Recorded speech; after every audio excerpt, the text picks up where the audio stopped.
दर्शक बंधु 25 जून निर्जला एकादशी दिन तुलसी चौरारे मात्र गोटे छोटिया जिनिस ढाली देवा द्वारा आपणकर भाग्य पूरा चमकी उठिबो। 24 घंटा भितर आपणकर भाग्यर चमत्कार आपण निजे देखिबा को पाइबे।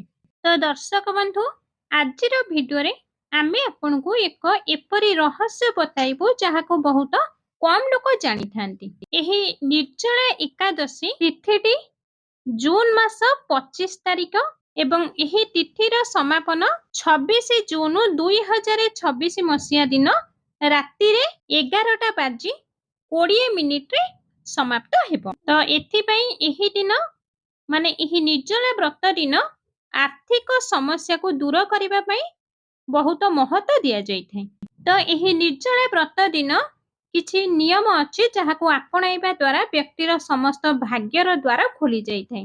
तो निर्जला एकादशी व्रत दिन सकाळु माने ब्रह्म मुहूर्तरु शीघ्र उठी जिबे, स्नान आदि सारी हळदिया रंगर कपड़ा पिंधिबे। तापरे आपणकर ठाकुर घरर पूजा करि सारी गोटिए धळा रंगर कपड़ाटिए नेबे। आपण चाहिले लाल रंगर कपड़ा भी नहीं पारिबे, किंतु ध्यान रखिबे कपड़ा नुआ नेबे। सेही कपड़ा रे किछि अल्प अरुआ चाउल नेबे। ध्यान रखिबे भंगा अरुआ चाउल नेबे नहीं, पूरा गोटा गोटा अरुआ चाउल नेबे। ता सहित गोटिए 1 टंकिया हेउ 2 टंकिया हेउ 5 टंकिया हेउ 10 टंकिया हेउ कॉइन टिए नेबे। गोटिए कॉइन नेबे। ता सहित गोटिए तुळसीर सुखी जाइथिबा काठी खंडे नेबे। जदि तुळसीर काठी न मिलिबो तो आपण चाहिले तुळसीर सुखी जाइथिबा पत्र गोटिए भी नेई पारिबे। तापरे सेही कपड़ाटिकु गंठी पकाई देबे, गोटे गंठुली सदृश बनाई देबे। आउ सेही पोटळीटिकु नेकी आपण सेही स्थान रे रखिबे जेउठी आपण आपणको घरे टंका पैसा रखुचंदी, सुना गहना रखुचंदी। आपण चाहिले सेही पोटळीटिकु आपणकर ठाकुर घरर उत्तर पूर्व कोण रे भी रखि पारिबे। आउ उत्तर दिगकु धन और समृद्धिर दिग मना जाइଥାଏ एवं पूर्व दिगकु ऊर्जा एवं नुआ करी आरंभ करिबा मना जाइଥାଏ। तो जदि आपण सेही दिगरे एही पोटळीटिकु रखिबे तो सेही स्थान कोन करिवो ना धीरे धीरे एक एपरी ऊर्जा तयारी करिवो जे जदि आपणको घरकु टंका तो आसीଥାଏ किंतु सेही टंका बहुत जल्दी जेउ जेउ बाटरे आसीଥାଏ ठीक सेही बाटरे बहुत स्पीड रे आपणको पाखरु चली जाइଥାଏ। तो सेही टंका को एही पोटळी खाली सेतिकी नुहे दर्शक बंधु आपण माने जेउ भी नुआ करी कार्य आरंभ करिथांती कोन होइଥାଏ ना सेही कार्य पूर्ण होई पारे नै अधारे अटकी जाइଥାଏ। तो सेही अधूरा काम को एही पोटळी पूरा काम करिबार सहायता करिଥାଏ। आउ गोटे कथा दर्शक बंधु आपण माने आपणको मनरे विश्वास रखिबे कि एही उपाय काम करिवो, किंतु एहार अर्थ एया नुहे जे आपण एही उपायटिको कले तो संगे संगे सेही उपायर फल आपणको मिलि जिवो। फल मिलिबाकू आपणको समय लागिवो।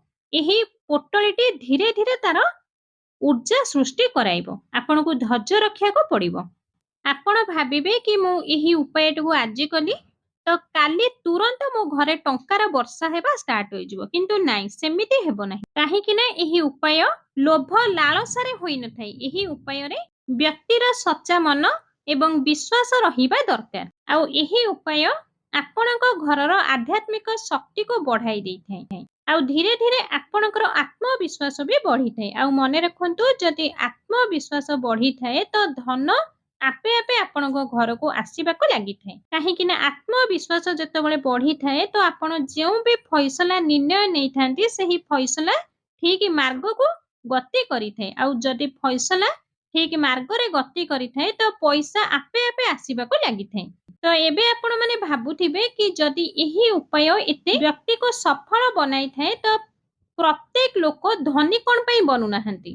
तो एहार उत्तर हेउची एथिपई सेमाने धनी बनी पारु नाहंती कारण सेमाने एही उपाय को अधारो छाड़ी देइथांती किंबा ठीक विधि रे करि नथांती किंबा एही उपाय को सेमान मजाक उड़ाई थांती। किछि लोक एमिति भी अछंती कि एही उपाय उपरे बा पूजा पाठ उपरे विश्वास ही रखि नथांती। तो दर्शक बंधु प्रथमे आपणकर मन को स्ट्रांग करांतु, आपणको उपरे विश्वास रखंतु ଏହି ଉପାୟକୁ ପୁରା ବିଶ୍ୱାସର ସହ କରନ୍ତୁ ଏବଂ ଏହି ଭିଡିଓରେ କୁହାଯାଇଥିବା ଠିକ୍ ବିଧି ବିଧାନ ସହ ଉପାୟଟିକୁ କରନ୍ତୁ। ଦେଖିବେ ଧୀରେ ଧୀରେ ଏହି ଉପାୟ ତାର କାମ ଆରମ୍ଭ କରିଦେବ। ତ ଧୀରେ ଧୀରେ ଆପଣ ନିଜେ ଅନୁଭବ କରିବେ କି ଆପଣଙ୍କର କିଛି ନା କିଛି ନିଶ୍ଚିନ୍ତ ପରିବର୍ତ୍ତନ ଘଟୁଛି। ତ ଯେତେବେଳେ ଏହି ଉପାୟ ଧୀରେ ଧୀରେ କାମ କରିବା ଷ୍ଟାର୍ଟ କରିବ ତ ଆପଣ ପ୍ରଥମେ ଅନୁଭବ କରିବେ କି ଆପଣଙ୍କର ଖର୍ଚ୍ଚ କମ୍ ହେବାକୁ ଲାଗିବ। ଆଗରୁ ଆପଣଙ୍କର ଯେଉଁ ଅଯଥା ଖର୍ଚ୍ଚ ହେଉଥିଲା ବାରମ୍ବାର ଅଯଥା ଖର୍ଚ୍ଚ ବଢିବାରେ ଲାଗିଥିଲା ସେ ସବୁ ଖର୍ଚ୍ଚ ବହୁତ ଜଲ୍ଦି ବନ୍ଦ ହେବାକୁ ଲାଗିବ। ଆପଣଙ୍କୁ ଛୋଟିଆ ଛୋଟିଆ ମୌକା ମିଳିବ ଏବଂ ଧୀରେ ଧୀରେ ଆପଣଙ୍କର ଇନକମର ରାସ୍ତା ଖୋଲିବାକୁ ଲାଗିବ। କିନ୍ତୁ ସାବଧାନ, ଏହି ଉପାୟକୁ ତ କରିବେ କିନ୍ତୁ ସେହି ପୋଟଳୀଟିକୁ ବାରମ୍ବାର ଜାଗା ଚେଞ୍ଜ କରିବେ ନାହିଁ। ଯଦି ପୋଟଳୀକୁ ବାରମ୍ବାର ଇଆଡେ ସିଆଡେ କରିବେ, ଜାଗା ଚେଞ୍ଜ କରିବେ ତ ସେହି ପୋଟଳୀର ପ୍ରଭାବ କମଜୋର ହେବାକୁ ଲାଗିବ।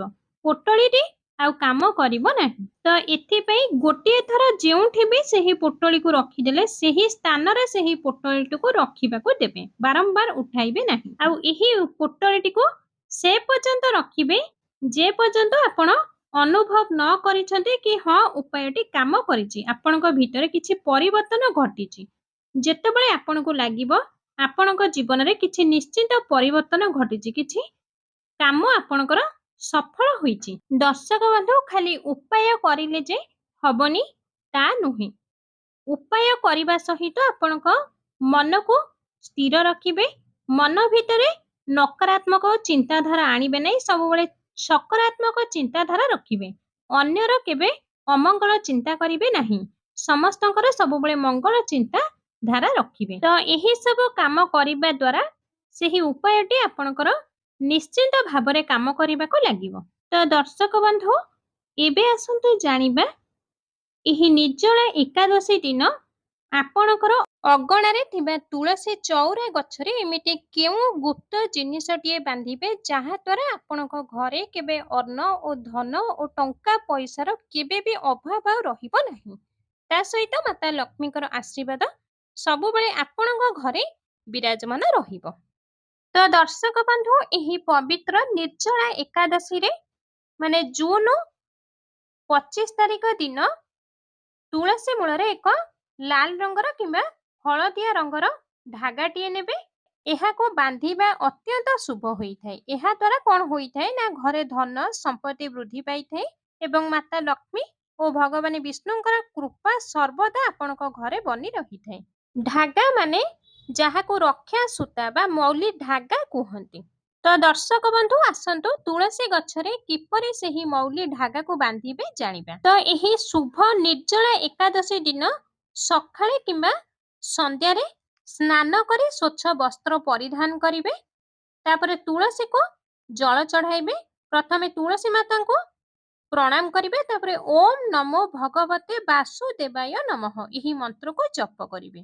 ଯଦି ଆପଣ ଏହି ଉପାୟଟିକୁ ଏହି ନିର୍ଜଳା ଏକାଦଶୀ ଦିନ ସନ୍ଧ୍ୟା ସମୟରେ କରୁଛନ୍ତି ତ ତୁଳସୀ ମୂଳରେ ଜଳ ଚଢ଼ାଇବେ ନାହିଁ। ଯଦି ସକାଳେ କରୁଛନ୍ତି ତ ତୁଳସୀ ମୂଳରେ ସ୍ନାନ କରିସାରି ଜଳ ଚଢ଼ାଇବେ। ଆଉ ଜଳ ଚଢ଼ାଇବା ସମୟରେ ଏହି ମନ୍ତ୍ରଟିକୁ ମଧ୍ୟ ଜପ କରି କରି ଜଳ ଚଢ଼ାଇବେ। ତାପରେ ସୂତା ବାନ୍ଧିବାର ବିଧି। ଏହାପରେ ଯେଉଁ ମୌଲି ଧାଗା ନେଇଥିଲେ ସେହି ମୌଲି ଧାଗାରେ 7ଟି ଗଣ୍ଠି ପକାଇବେ। ତାପରେ ସେହି ମୌଲି ଧାଗାକୁ ତୁଳସୀ ଗଛର ମୂଳରେ ମାନେ ତୁଳସୀ ଗଛର କାଣ୍ଡରେ ପୁରା ଭକ୍ତି ଭାବରେ ବାନ୍ଧି ଦିଅନ୍ତୁ। ତାପରେ ପ୍ରାର୍ଥନା କରିବେ ଗୋଟିଏ ମନ୍ତ୍ରଟିଏ। ସୂତା ବାନ୍ଧିବା ସମୟରେ ତୁଳସୀ ମାତା ଓ ଭଗବାନ ବିଷ୍ଣୁଙ୍କୁ ଏହି ପ୍ରାର୍ଥନା କରନ୍ତୁ କି ହେ ତୁଳସୀ ମାତା, ଆଜିର ଏହି ପବିତ୍ର ନିର୍ଜଳା ଏକାଦଶୀ ତିଥିରେ ମୁଁ ଆପଣଙ୍କ ମୂଳରେ ଏହି ପବିତ୍ର ସୂତା ଅର୍ପଣ କରୁଛି। ମୋ ପରିବାରରେ ସୁଖ, ଶାନ୍ତି ଏବଂ ସମୃଦ୍ଧି ସବୁବେଳେ ଲାଗି ରହିଥାଉ।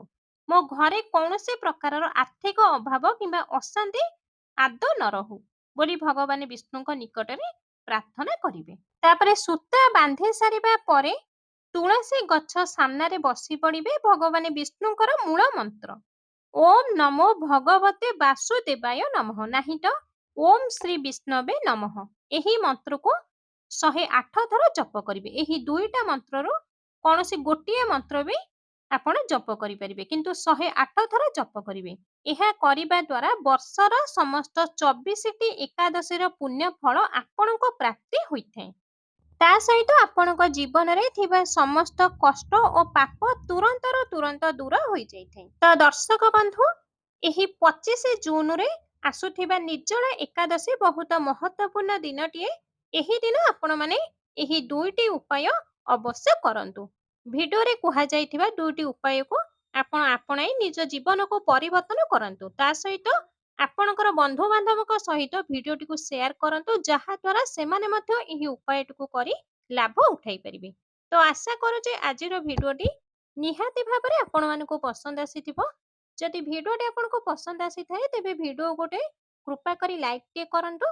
ଭିଡ଼ିଓଟିକୁ ଅଧିକରୁ ଅଧିକ ମାତ୍ରାରେ ଅନ୍ୟମାନଙ୍କ ପାଖକୁ ସେୟାର କରନ୍ତୁ ଏବଂ ଆମ ଚ୍ୟାନେଲରେ ଯଦି ଆପଣମାନେ ପ୍ରଥମ କରି ଆସିଛନ୍ତି କିମ୍ବା ଆମର ଏହି ଚ୍ୟାନେଲକୁ ଆପଣ ଏପର୍ଯ୍ୟନ୍ତ ସବସ୍କ୍ରାଇବ୍ କରିନାହାନ୍ତି, ତ କୃପା କରି ଆମର ଏହି ଚ୍ୟାନେଲ ରୋଜି ପିହୁ 1234କୁ ସବସ୍କ୍ରାଇବ୍ କରି ପାଖରେ ଥିବା ବେଲ୍ ଆଇକନ୍‌ଟିକୁ ଦବାଇ ଦିଅନ୍ତୁ। ତା ସହିତ କମେଣ୍ଟ ସେକ୍ସନରେ ଜୟ ମାତା ଲକ୍ଷ୍ମୀ, ଜୟ ଶ୍ରୀହରି ବିଷ୍ଣୁ ବୋଲି ଅବଶ୍ୟ ଲେଖିଦିଅନ୍ତୁ।